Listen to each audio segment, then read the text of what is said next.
Salut à tous, c'est Axel de testmobile.fr. Je suis au MWC 2015 sur le stand d'Arcos et j'ai dans la main la tablette 101 Magnus Plus qui reprend en fait le design de la 101 Oxygène qu'on avait pu découvrir au CES. Si vous vous rappelez, hein, j'avais publié une vidéo à propos de ce terminal, de cette tablette. C'est une tablette avec une mémoire assez colossale de 128 Go mais qui en plus est compatible avec embarque, on va dire, la fonctionnalité stockage fusionné de Arcos qui permet de bénéficier à la fois du stockage interne du terminal plus d'une micro SD et de fusionner l'ensemble pour donner l'impression à l'OS en fait que c'est un seul stockage, et ça permet de gérer beaucoup plus facilement en fait tous vos fichiers, vos applications, etc. Donc c'est plutôt sympa. On a une dalle donc 10.1 pouces en Full HD. C'est un terminal qui arrivera en avril et qui sera proposé à 299 €.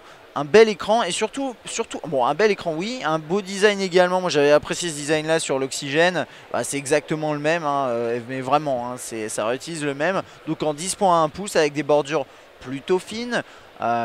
Et la caméra frontale qui est juste ici. Là sur le haut vous avez du, alors vous voyez pas forcément très bien, mais vous avez du HDMI, micro USB, on the go aussi également, micro, un bouton reset, l'insertion d'une micro SD juste ici, la gestion du volume et le jack juste au dessus. Côté interface, après, quand vous la manipulez, là, c'est plutôt confortable. Je vais faire un petit réglage sur ma caméra pour que vous voyez un tout petit peu mieux les subtilités éventuellement de l'écran. Voilà, ce sera peut-être un peu mieux. Je rentre ici. Alors là je ne sais pas pourquoi les applications s'affichent de cette façon-là. Mais en même temps, ça permet de toutes les voir en une fois. Voilà. Donc là, par exemple, l'agenda. L'agenda qui est plutôt sympa. Le multitâche. De cette façon-là. Regardez la saisie de texte. Non, c'est pas ce que j'ai envie de faire. Existing, non, j'ai pas configuré ça. Je vais essayer de regarder. Si je fais par exemple New, moi je veux juste voir en fait la saisie de texte. Voilà, ça ressemble à ça.